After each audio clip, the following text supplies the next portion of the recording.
There's a strange kind of silence that surrounds the last car a company ever builds. It isn't the triumphant cheer that echoes when a brand launches its first model. It's quieter, heavier, almost like the final heartbeat of a long and complicated life. Every automotive brand that disappeared, from giants that once ruled highways to small innovators that flickered briefly, left behind one final machine, a last attempt, a last signature, a last breath.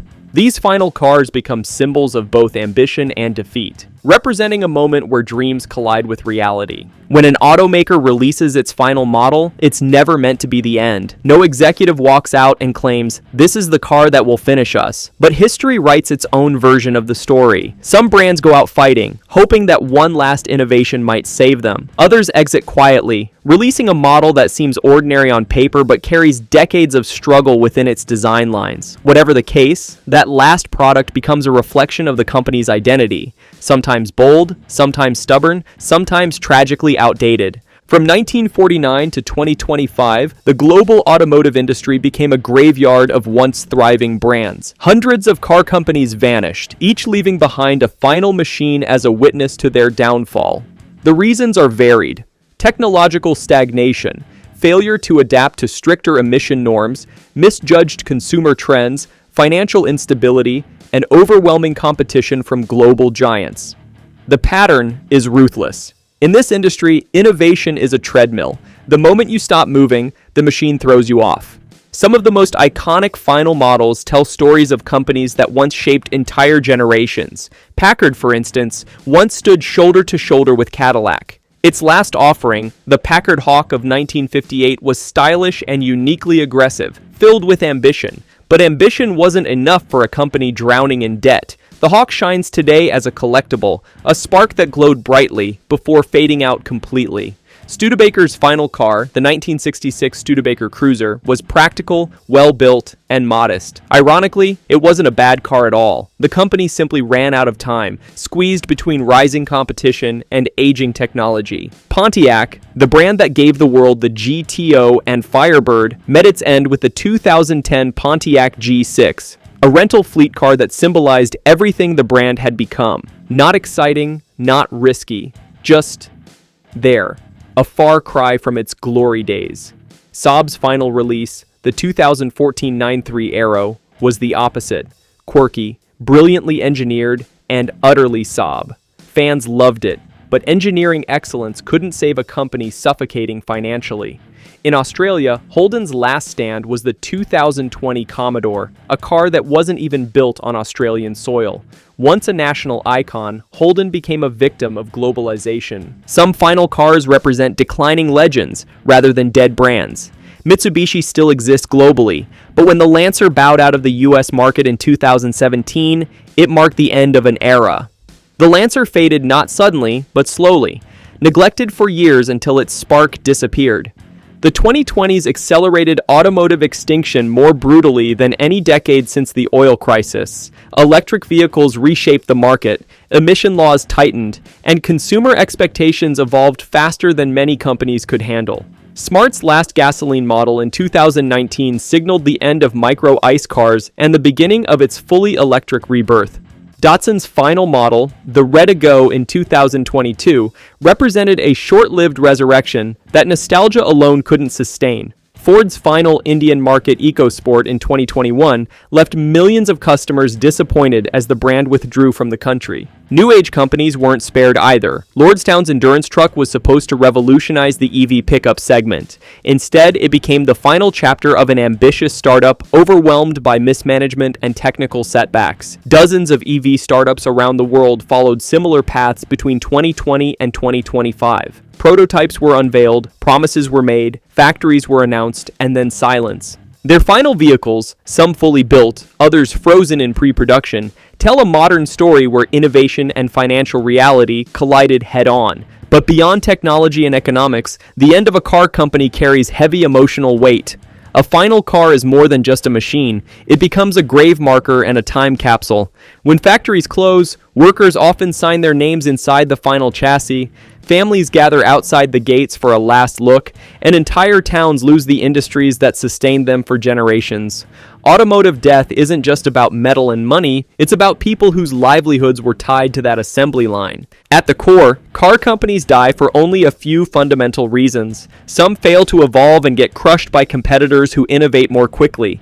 Others collapse under financial mismanagement, bad deals, risky investments, or simple irresponsibility. And many brands lose touch with consumers, offering cars nobody asked for or pricing themselves out of relevance. In every final car, you can see these mistakes etched into the metal, even if unintentionally. Looking toward the future, experts predict that nearly a third of current automakers may not survive the ongoing transition to electric and software-driven vehicles. Brands built on old technologies or slow adoption strategies face a harsh reality. The automotive world has always rewarded evolution and punished hesitation, and the shift happening now is more dramatic than any before. What makes the story of a final car so gripping is the contrast between intention and outcome.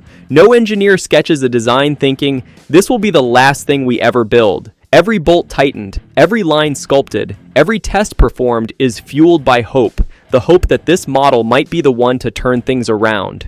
And yet, history shows that by the time a company releases its final vehicle, its fate is often sealed long before the car even reaches the showroom. The boardroom decisions have already been made, the investors have already backed away, and the customers have already shifted to newer competitors. The final car becomes an echo, trying to speak into a room that is already emptied out. There is something haunting about these machines. They sit on dealership floors with a strange stillness, carrying a burden they never asked for. Buyers sometimes feel it too.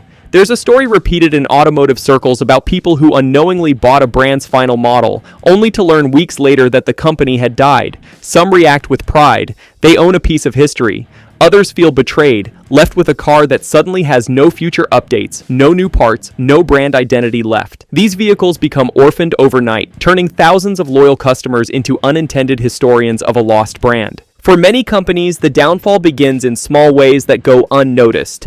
A missed redesign cycle, a fuel-inefficient engine that lags behind rivals, a leadership change that doesn't understand the brand's core identity. These failures compound slowly. Then, suddenly, everything collapses at once, and it's always reflected in that final car. The last Studebaker didn't fail because it wasn't good. It failed because the world moved on. The final Pontiac didn't collapse because of its build quality, it collapsed because GM was drowning during the recession and had no room for a brand with fading identity. The last Saab didn't fall because its engineering lacked creativity. It fell because even creativity cannot survive bankruptcy. Every final vehicle becomes a frozen moment where you can witness the battle between effort and inevitability. Many companies pour massive resources into their last models as a desperate attempt at revival. They redesign interiors, upgrade engines, add safety features, even reduce prices. But the market can sense desperation. When a brand starts offering huge discounts, customers often hesitate, not because the product is bad, but because they fear the brand won't be around to honor warranties. It becomes a self-fulfilling prophecy. Slow sales cause panic, panic causes incentives, incentives cause suspicion, and suspicion kills sales completely. In some cases, though, the last car becomes a masterpiece precisely because the company has nothing left to lose. Engineers are given free rein, designers take risks, and management allows bold decisions they would have never approved in safer times. Saab's 9.3 Aero, for example, became a cult favorite precisely because it was unapologetically Saab, quirky, innovative, and full of personality. The company's final engineers famously wrote their signatures on hidden interior panels, knowing they were finishing something precious. In these rare cases, the last car becomes a love letter to everything the brand stood for. Another major cause is technological stagnation. The shift from carbureted engines to fuel injection in the 1980s wiped out dozens of small automakers who couldn't afford modernization. The shift to hybrids and electric vehicles did the same in the 2010s and 2020s, killing companies that couldn't adopt battery tech fast enough. Some companies with rich histories, like Lancia and Lotus, shrunk to near disappearance because they couldn't keep up with the accelerating pace of innovation. Financial mismanagement is another common theme. Many automakers expand too quickly, invest in too many factories, or create too many models that dilute their market presence. Others get trapped in debt, unable to fund research and development. Saab's collapse is a classic example, a brand full of brilliant engineering but constantly tossed between owners who didn't know how to steer it. The final 9-3 wasn't just a car, it was a representation of decades of misaligned leadership. Global competition also crushed many regional brands. Small British car companies like Rover couldn't compete with Japanese reliability. American brands like Saturn couldn't keep up with Korean pricing. Indian sub-brands like Datsun couldn't match the refinement of newer global competitors. In an industry where margins are razor thin, one bad quarter can start a downward spiral. And now, in the 2020 to 2025 era, software has become the new battlefield. Cars are no longer judged only by horsepower or design. They're judged by infotainment systems, over-the-air updates, connectivity, autonomous features, and digital user experience. Many traditional automakers simply can't transition fast enough. Meanwhile, new EV startups grow too quickly, burn through investor money, and collapse before delivering meaningful products. Their final cars are often prototypes, half-finished lines of code, or limited production runs that never reached mainstream customers. The most interesting part of these final cars is their afterlife. Some become collector treasures. The last Pontiac G6, for instance, sold at auction because people wanted the symbolic final Pontiac. The last Saab vehicles have climbed in value due to the brand's cult following. Some final cars, however, vanish into obscurity, forgotten because they offered nothing unique. The last Oldsmobile, for example, is rarely discussed, not because it was bad, but because it blended into anonymity. Collectors often say the value of a final car depends on one question. Does this model represent the brand's soul? If the answer is yes, the car becomes legendary. If not, it becomes a footnote. The bigger philosophical question arises, are automakers destined to disappear? The answer is yes, eventually. Just like tech companies, airlines, or phone manufacturers, the automotive world is cyclical. Innovation pushes the world forward, and legacy brands that fail to adapt inevitably fade. But each disappearance clears space for fresh ideas. The death of Saturn and Saab created room for Tesla's rise. The collapse of dozens of EV startups taught the industry what not to do. The decline of old models forces designers, engineers, and strategists to rethink what a car should truly be. Looking forward, the next decade will be more ruthless than any before. Autonomous driving, AI-based vehicle control systems, new battery chemistries, and global regulatory shifts will force automakers to evolve faster than ever. Some will thrive, others will collapse, and each collapse will leave behind one final car, a new timestamp in the long history of automotive beginnings and endings.